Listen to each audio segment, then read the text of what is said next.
Mau cari perspektif yang berbeda soal literasi digital? Temukan jawabannya di Cyberkreasi Talks. Menghadirkan para pakar dari jaringan pegiat literasi digital. Cyberkreasi Talks. Hanya di kanal Spotify Cyberkreasi dan YouTube Cyberkreasi.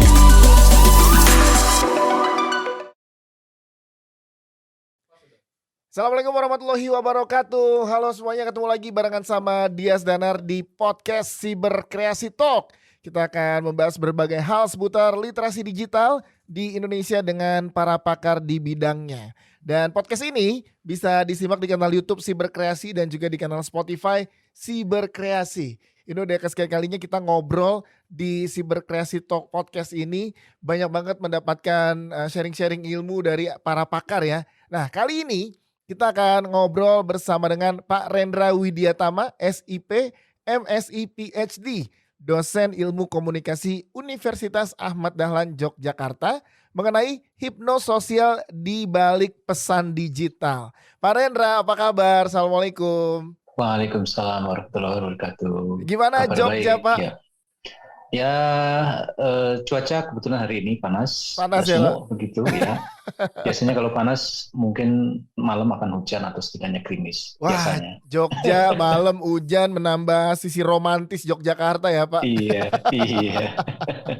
Pak, ini sebelum kita ngobrol-ngobrol dengan Pak Rendra mengenai hipnososial di balik pesan digital, ini yang lagi ngedengerin dan juga nonton, kita pengen tahu lebih dalam nih Pak tentang sosok Pak Rendra, terutama di bidang literasi digital. Silahkan Pak, kita kenalan lebih dalam.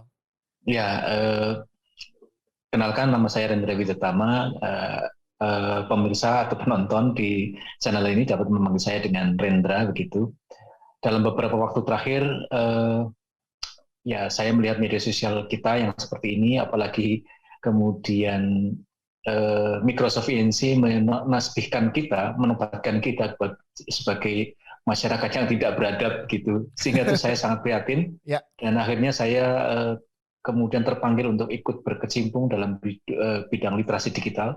Setidaknya yang sudah saya lakukan itu di lingkungan yang sangat dekat dengan saya, yaitu lingkungan kampung. Ya, di kampung itu ada WhatsApp group, kemudian di WhatsApp grup yang saya ikuti, misalnya grup alumni, kemudian ada keluarga besar, begitu. Juga grup profesi, karena ternyata grup profesi itu juga kadang ada orang-orang yang out of control untuk memposting sesuatu yang menurut saya kok semestinya tidak diposting, tetapi ternyata luput juga. Dan kadang-kadang kita memang harus mengingatkan. Meskipun kadang-kadang itu mendapat perlawanan dan cukup tidak enak gitu. Ya. Tetapi kalau tidak kita yang mengingatkan, siapa lagi? Betul. Ini yang mesti dicontoh juga sih dari yang dengerin kita atau nonton ya. Kasih dampak yang kecil dulu ke lingkungan yang paling dekat dengan kita, itu akan berdampak besar dengan sendirinya gitu ya Pak ya. Jadi Betul. dari yang paling berkenan atau bersinggungan dengan kita. Nah, ini berbicara tentang literasi digital, di tanggal 30 Agustus 2021 kemarin, Pak Rendra mempublikasikan tulisan di jawatengah.online mengenai hipnososial ya Pak. Iya. Hipnososial, media sosial. Nah, ini pengen tahu apa sih hipnososial itu Pak? Boleh dikasih penjelasannya Pak? Silahkan. Iya, terima kasih. Saya sebenarnya sebelum menulis ini itu sudah cukup lama saya mempublikasikan terkait dengan hipnososial juga. Saya terbitkan kalau tidak salah di media cetak. Saya agak lupa namanya, tetapi memang sudah sangat lama. Sudah ketika awal-awal media sosial itu muncul dan marak. Untuk kata hipnososial itu sendiri adalah kata yang saya ambil dari konsep di dunia hipnosis. Oke. Kata hipnososial itu merupakan gabungan dari kata hipnosis dan sosial begitu. Jadi dua kata itu yang dijadikan satu. Hipnosis itu sendiri adalah praktek dalam psikologi yang sering digunakan untuk membantu seseorang mengatasi kondisi mental tertentu. Misalnya untuk mengatasi fobia tertentu, katakanlah misalnya takut dengan ketinggian, takut terbang dengan pesawat, takut melihat darah, atau mungkin hal-hal yang lain ya.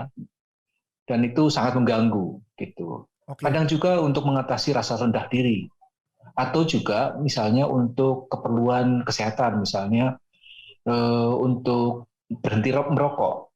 Jadi ini bisa dilakukan melalui hipnotis maksud saya. Ya. Termasuk misalnya pengurangan berat badan begitu ya untuk Ya. teman-teman khususnya para kaum hawa yang ingin memiliki tubuh langsing dan sebagainya, Saya tetapi juga tuh Pak lagi makan butuh nih nurunin berat badan nih iya Pak. iya kadang-kadang antara Heeh. keinginan makan dengan cita-cita untuk memiliki bodi yang baik gitu, Heeh.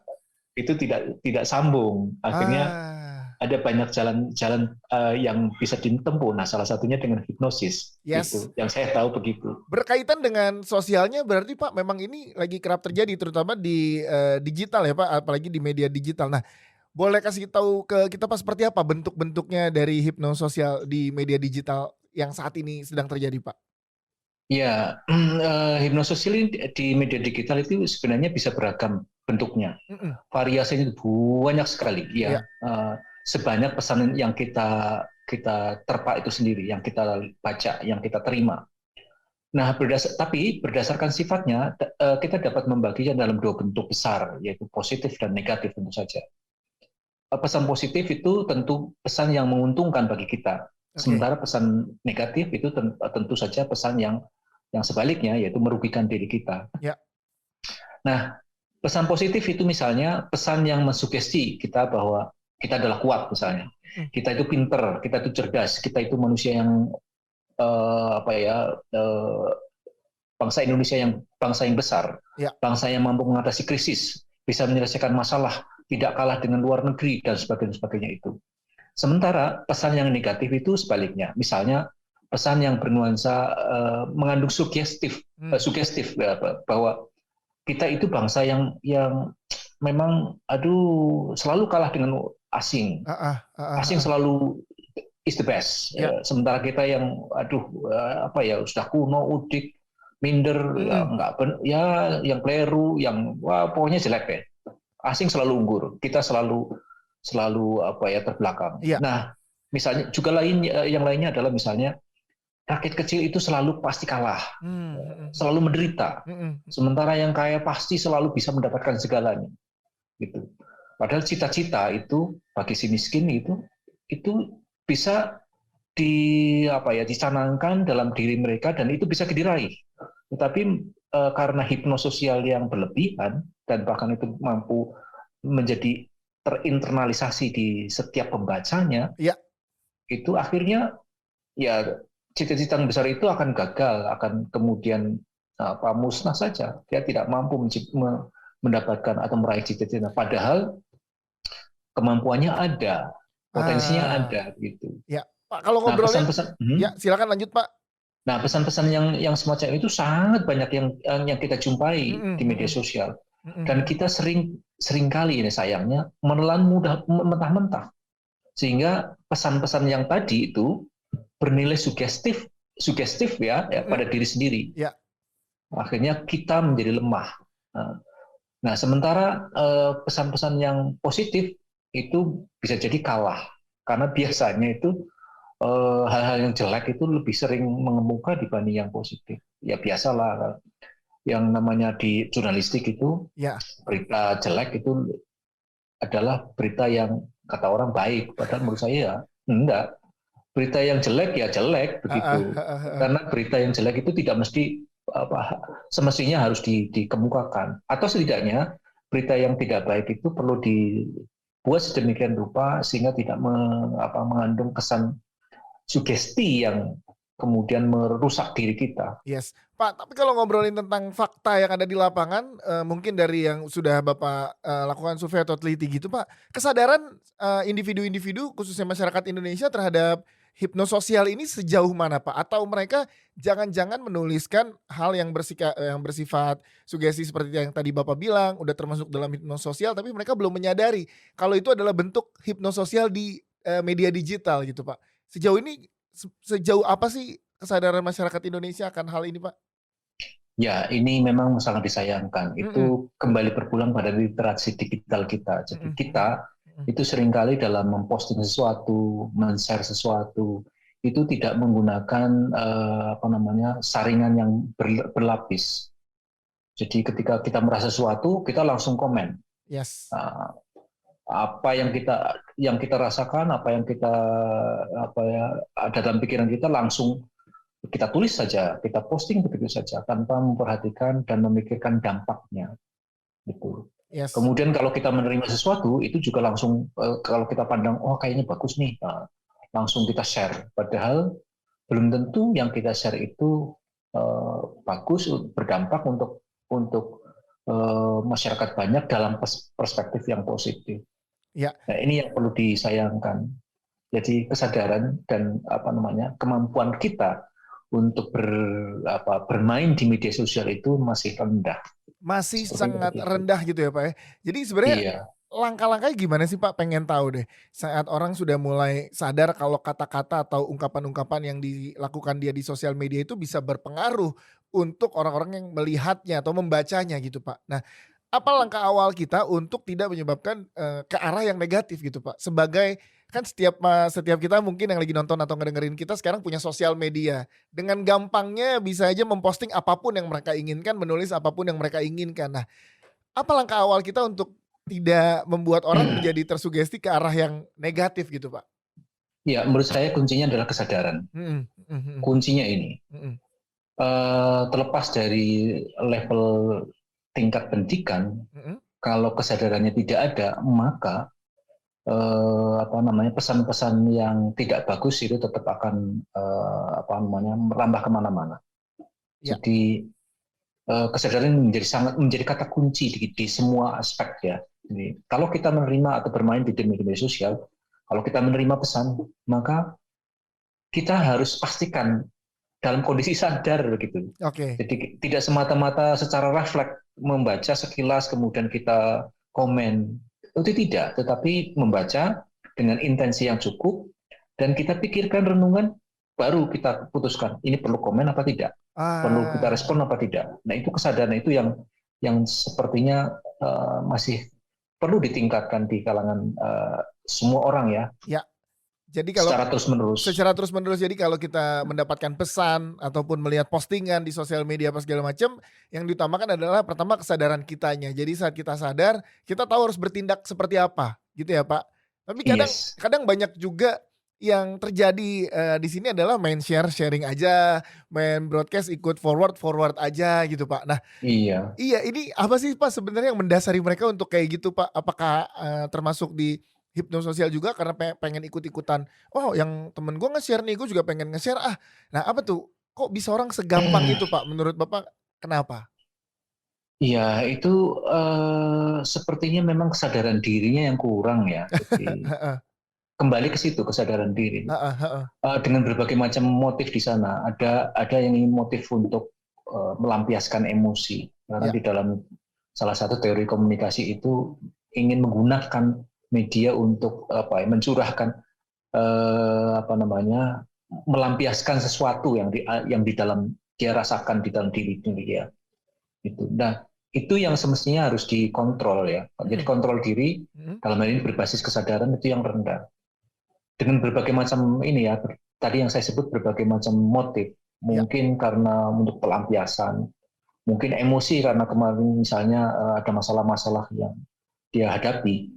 Dan pelampiasannya ke media sosial, apalagi di media sosial kan seringkali bersifat anonim ya. Betul. Ya, kita bisa itu untuk ibaratnya memukul tanpa dengan tangan, tapi hanya dengan tulisan itu. Jadi emang sangat krusial ya Pak di masa-masa sekarang ini yang dibilang. Jadi memang kita perlu tadi yang paling utama dan ditekankan oleh Pak Rendra berkali-kali adalah kesadaran, tingkat kesadaran. Nah, kalau ngobrolin tingkat kesadaran nih Pak, yang sudah terjadi Pak dalam lingkungan kampus saja misalkan Pak, yang terjadi di lapangan tingkat kesadaran dari sejauh mana Pak? Kalau dari mahasiswa yang ada di Ahmad Dahlan deh misalkan yang Bapak ngajar di sana. Pengen tahu, kita kan juga sesama pengguna sosial media, aduh tahan nggak ya itu kadang susah dihindari tuh Pak. Saya pikir ini tidak khusus untuk misalnya katakanlah di Ahmad Dahlan misalnya, tetapi umum lah begitu.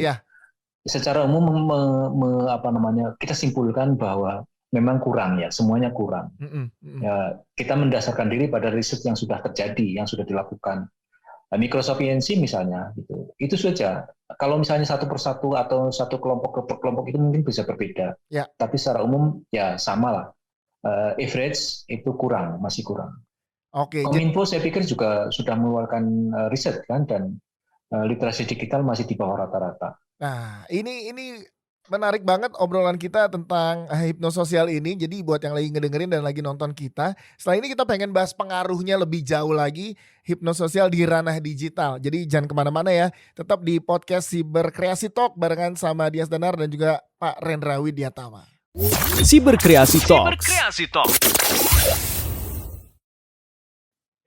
Yes, masih di podcast Siberkreasi Talk barengan sama Dias Danar dan lagi ngobrol sama Pak Rendra Widyatama, SIP, MSI, PhD, selaku dosen ilmu komunikasi Universitas Ahmad Dahlan, Yogyakarta. Dan kita lagi membahas tentang tema hipnososial di balik pesan digital. Kalau tadi mungkin ada yang masih memperhatikan dari tadi gitu ya, hipnososial ini jadi sangat-sangat penting di era digital sekarang karena yang dibutuhkan adalah kesadaran kita karena bisa berpengaruh baik maupun bisa berpengaruh buruk. Nah, lanjut ngobrol dengan Pak Rendra. Pak, tentang hipnososial ini di ranah digital yang kita sadari kalau kita menulis apapun, satu kata, dua kata, bahkan banyak, itu udah menjadi hipnososial berarti ya Pak ya. Udah jadi satu misalkan ajakan atau mungkin sugesti yang tadi Bapak bilang terhadap pendengar atau pengikutnya gitu Pak di media sosial. Nah, apakah ini berlaku juga nggak cuma di ranah digital tapi berlaku juga secara langsung gitu Pak? Misalkan kita lagi berdiskusi atau juga lagi misalnya rapat atau dan lain-lain, itu bisa berpengaruh juga nggak sih Pak di situ? Iya, jadi apa ya, kata-kata itu sebenarnya maknanya sangat luas dan itu bisa menjadi senjata. Iya. Ya, jadi di dalam psikologi yang saya pahami gitu, ini saya bidangnya komunikasi, tetapi di sana ada psikologi komunikasi dan saya cukup sangat tertarik dan banyak memberikan perhatian di bidang itu. Ya. Proses hipnososial itu kan melibatkan sugesti ya, dan induksi untuk membuat pikiran menjadi lebih rileks sebenarnya. Dan di saat itu kemudian nilai-nilai tertentu itu masuk ke dalam alam bawah sadar kita, kemudian termanifestasi secara laten, dan itu akhirnya bisa menjadi mempengaruhi kita. Nah, di dalam proses hipnosis tersebut ditanamkan sugesti tertentu lah pokoknya, ya, sesuai dengan keinginan yang relevan dan sejalan dengan tujuan yang dikehendaki. Nah, hipnosis itu sebenarnya terjadi dan ditujukan pada individu ya, sebenarnya kalau di dalam terapis gitu. Ya. Tetapi bisa pula terjadi secara bersama-sama, berkelompok. Dalam ini pada masyarakat yang lebih luas, dalam jumlah yang tidak terbatas. Misalnya dalam dunia media sosial, ya, digital media itu yang terkena itu menjadi sangat luas sekali. Nah, kalau di dalam dunia nyata itu juga bisa terjadi seperti halnya di media sosial. Kita berbicara dengan orang lain itu sama saja seperti sebenarnya kita menanamkan sugesti-sugesti tertentu. Kadang-kadang ketakutan kita itu ditransfer kepada orang lain sehingga orang lain juga mengikuti ketakutan kita. Padahal ketakutan kita belum tentu menjadi ketakutan orang lain. Gitu begitu. Nah, yang terkait hal ini yang saya sebut dengan hipnososial ya, kalau kita kaitkan dengan media digital, itu hipnosis di mana objeknya adalah masyarakat, dan karena itu saya sebut fenomena ini menjadi hipnososial. Ya. Nah, penanaman sugesti ini dapat berlangsung dalam waktu yang tidak kita kendaki. Okay. Kalau kita misalnya pergi ke terapis hipnotis gitu ya, hipnoterapis, itu kan kita menghendaki untuk kita disugesti dengan nilai-nilai tertentu. Waktunya khusus, di mana orang memang menghendaki untuk ditanamkan sugesti tersebut. Tapi sesungguhnya hipnosis itu bisa terjadi dalam waktu yang tidak kita sadari, kita tidak inginkan, kita tidak sangka, termasuk ya sepanjang kita terjaga mulai dari mau tidur sampai bangun tidur gitu. Dan itu datang melalui pesan-pesan media sosial, termasuk datang ketika kita berbincang dengan orang lain begitu. Oke. dalam kehidupan sehari-hari. Jadi emang kita dikepung dengan hipnososial ini 24 jam lah bisa dikatakan gitu ya Pak. Selama kita Iya, iya. bersosialisasi ya kita akan terus dipertemukan dan ditabrak-tabrakin dengan hipnososial ini. Oke, pengen tanya tentang fenomenanya gini Pak. Lebih banyak orang mungkin yang gampang atau menerima kalau hipnososial ini berjurusan ke hal-hal yang negatif. Jadi orang lebih gampang kebawa ke hasut misalkan ada hal yang oh ternyata gini-gini faktanya padahal belum tentu gitu ya. Tadi kesadaran-kesadaran itu dibanding dengan hal-hal baik. Nah, ini pengen tahu Pak, gimana kenapa kalau dari sisi tadi sugesti mungkin dari psikologi komunikasinya, kenapa tuh kadang orang lebih gampang kebawa kalau misalnya ada hal-hal negatif yang lebih diberikan gitu secara kata-kata atau secara berita dibanding hal-hal yang positif. Itu kenapa kerap terjadi gitu, Pak? Iya, saya pikir ini bisa kalau kalau menurut saya bisa menjadi sebuah apa ya semacam habit barangkali. Tapi sebenarnya tidak mesti begitu karena apa namanya di ranah lain, di kelompok komunitas lain atau mungkin individu lain tidak seperti itu. Artinya Oke. mereka cukup menyadari bahwa apa yang dia tulis, apa yang dikatakan itu cukup positif untuk menjadi apa namanya penyemangat atau penyebar energi positif. Contohnya misalnya, Ya. ya pada umumnya guru ya dalam ini misalnya guru TK, guru SD atau mungkin siapa ya pendidik PAUD itu bagus ya seringkali memberikan empowerment ya empowering penguatan kepada anak-anak itu balita ya itu selalu dikuatkan untuk tidak takut, untuk berani dan sebagainya itu. Nah sayangnya memang ketika sudah beranjak dewasa masalah muncul, ada interaksi dengan orang lain, konflik dan sebagainya, termasuk tekanan stres diri, akhirnya memicu seseorang untuk mengeluarkan energi amarahnya dengan menggunakan bahasa-bahasa yang bernilai sugesti negatif. Padahal sebenarnya sekali lagi terkait dengan hipnotis tadi, itu tidak mesti semuanya jelek ya. Banyak juga yang baik gitu. Sekali lagi saya pikir ini berpulang pada kesadaran diri. Jadi kemampuan diri itu harus betul-betul diperhatikan. Apa yang kita bicara, apa yang kita sampaikan kepada orang lain dikontrol sedemikian rupa. Nah ini memang perlu latihan. Perlu latihan. Lebih baik diem daripada berkomentar tetapi tidak mengerti, tidak tahu apa yang dikomentari. Lebih baik kita komentar sedikit dibanding kita komentar banyak tetapi tidak ada maknanya. Betul, setuju Pak. Daripada kita so tahu jadinya berdampak negatif gitu ya Pak ya. Nah, Pak Rendra pengen tahu kalau dari fenomena yang terjadi Pak di masyarakat Indonesia, apa yang paling mempengaruhi? Apakah tadi yang Bapak bilang beranjak dewasa timbul masalah-masalah baru lagi. Nah, ini sebenarnya apa Pak? Lingkungan mana yang paling yang berpengaruh untuk tiap individu dalam hipnososial ini? Apakah dari lingkungan sekolah atau lingkungan keluarga atau lingkungan pergaulan? Part mana yang paling berpengaruh Pak? Memang agak sulit ya untuk menakar mana yang lebih besar pengaruhnya, apalagi era sekarang. Yes. Ya. Semua berperan menyumbang pengaruh. Yang jelas kalau dari sisi psikologi komunikasi yang berperan memberikan pengaruh besar adalah pihak yang berinteraksi paling banyak dengan si individu.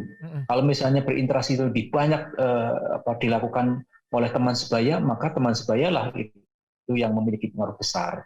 Tetapi manakala seseorang itu berinteraksi hanya dengan media sosial yang jauh lebih besar, juga dengan intensi yang lebih dalam, maka media sosial yang memberikan kontribusi besar pada pembentukan karakter tadi.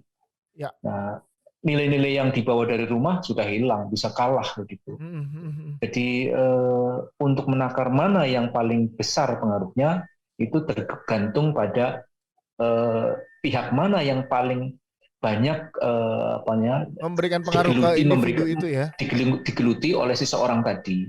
Jadi kalau seseorang itu lebih banyak intens dengan keluarga, maka keluargalah yang akan berperan. Tetapi kalau misalnya dengan teman sebaya, maka teman sebaya.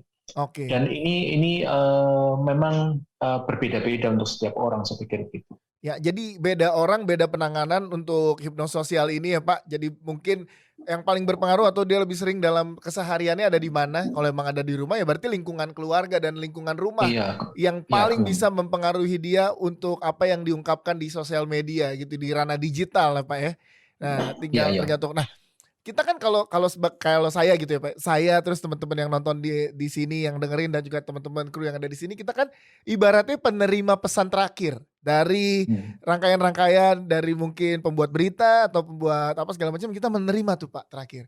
Kalau misalnya yang di tingkat kesadarannya kita ada sebagai penerima yang terakhir, tapi yang di atasnya masih menggunakan narasi-narasi atau sugesti yang ke arah negatif. Nah, ini apa yang mesti dilakukan Pak oleh kita sebagai penerima terakhir ini? Karena kan nggak sedikit juga berita-berita yang kita terima, oke beritanya sebenarnya ada hal positif yang bisa diambil di dalamnya. Tapi karena judulnya mengarah ke negatif, jadinya kan kesannya negatif gitu. Nah, ini gimana Pak fenomenanya? Silakan. Ya, kalau menurut saya penguatan diri menjadi sangat penting. Ya. Kalau kita menerima informasi apapun ya yang bernuansa negatif, maka kunci kita adalah abaikan saja. Tidak perlu kita cerna, tidak perlu kita terima. Sudah itu. Termasuk misalnya kita berinteraksi dengan orang yang negatif, hindari sajalah, hindari saja. Di dalam apa itu istilahnya?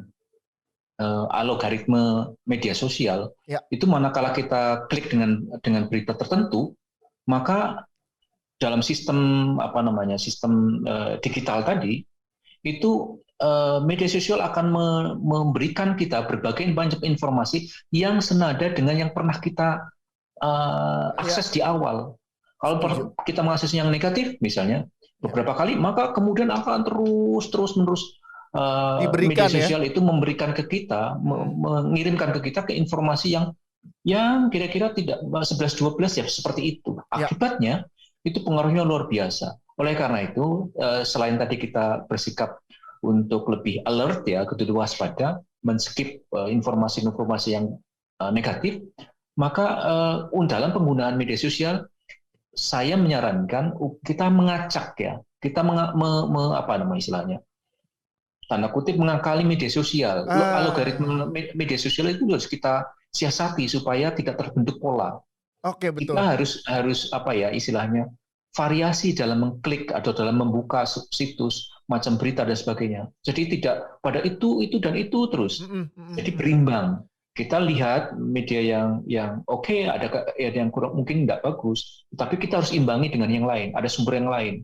Nah, lebih syukur lagi, pilihlah yang positif saja. Pilihlah sesuatu yang memang bermanfaat untuk kita. Yang kira-kira minimal yang netral saja, yang tidak memberikan pengaruh jelek lah ya Pak. Karena emang benar Pak, kalau kita nge-like sesuatu aja di sosial media Instagram misalkan gitu ya, kita nge-like tentang bola, algoritmanya pasti di explore kita tentang bola terus gitu ya Pak. Jadi memang kitanya punya pencegahan di awal tuh jadi sangat penting. Nah Pak Rendra, ini mungkin bisa disampaikan juga rencana kedepannya untuk program atau penelitian apa nih Pak yang akan dilakukan oleh Pak Rendra mengenai hipnososial ini secara lebih lanjut dan lebih jauhnya akan ke arah mana sih Pak? Yes, topik ini sebenarnya menjadi topik yang sangat penting ya. Apalagi untuk dikaitkan kepada generasi muda, calon para penerus bangsa kita. Jadi kita harus tahu, bisa memetakan hipnososial yang mengena pada kelompok-kelompok generasi itu seberapa besar, kemudian mungkin di level tertentu itu bagaimana, bentuknya seperti apa, sehingga kita kalau sudah ketemukan petanya, maka kita relatif bisa menemukan cara pencegahannya. Jadi mungkin ya dengan cara seperti ini kita bisa mencegah pengaruh yang lebih buruk. Kalau untuk memproteksi total itu memang agak sulit. Setidaknya kita bisa menemukan ya semacam penawar ya, supaya tidak terlalu parah. Ya. Nah, itu satu. Yang kedua, dengan kita memetakan, termasuk kita harus memetakan tipe-tipe orang seperti apa sih yang rentan dengan terkena hipnososial negatif. Kalau itu bisa kita petakan, maka kita bisa membuat counter istilahnya proteksi ya untuk membentengi membentengi hipnososial yang jelek tadi. Misalnya dengan menyelenggarakan kegiatan-kegiatan yang di luar itu, jadi yang bisa menetralkan. Setidaknya dalam hal ini si subjek, yaitu si sasaran, orang yang menerima pesan itu bisa lebih kuat, lebih kuat dalam menerima pesan, sehingga dia bisa mensiasati. Kalau misalnya ada datang informasi negatif, maka dia harus bagaimana? Dia mensikapinya. Dia bagaimana harus bisa mengelola diri, mengelola pesan-pesan yang masuk, sehingga goal terakhirnya dia memproteksi diri dari pengaruh-pengaruh yang negatif. Tentu saja juga mengembangkan pengaruh-pengaruh yang positif, karena sebenarnya media sosial itu kan seperti pisau saja lah. Kalau dia gunakan untuk membunuh orang ya jadi matilah. Jadi jahat, betul. Jahat itu. Iya, siap. Nah, tapi kalau kita menggunakannya dengan benar ya akan benar pula. Betul. Di media sosial memungkinkan orang yang sangat lemah fisik, mungkin lemah gemulai dan sebagainya, itu bisa menjadi pembunuh yang sangat jahat di media sosial. Itulah makanya pentingnya adanya informasi-informasi sharing seperti ini mengenai hipnososial di balik pesan digital. Pak Rendra, terima kasih sekali waktunya sudah sharing barengan sama kita di sini. Ya, semoga kita punya kesempatan untuk ngobrol-ngobrol lebih lanjut lagi dan juga lebih panjang lagi mengenai hipnososial ini ya Pak. Terima kasih sudah mengundang saya. Siap, sama-sama. Kita yang berterima kasih Pak udah sharing tentang hipnososial. Jadi ada pengetahuan baru lagi. Saya sendiri jujur sih baru tahu nih, oh hipnososial ternyata fenomenanya seperti ini. Terima kasih sekali lagi Pak Rendra. Ya, dan juga terima kasih udah dengerin kita dan juga nonton kita di podcast Siberkreasi Talk. Sampai ketemu di episode dan juga pembahasan berikutnya. Dah, Assalamualaikum warahmatullahi wabarakatuh. Mau cari perspektif yang berbeda soal literasi digital? Temukan jawabannya di Siberkreasi Talks. Menghadirkan para pakar dari jaringan pegiat literasi digital. Siberkreasi Talks. Hanya di kanal Spotify Siberkreasi dan YouTube Siberkreasi.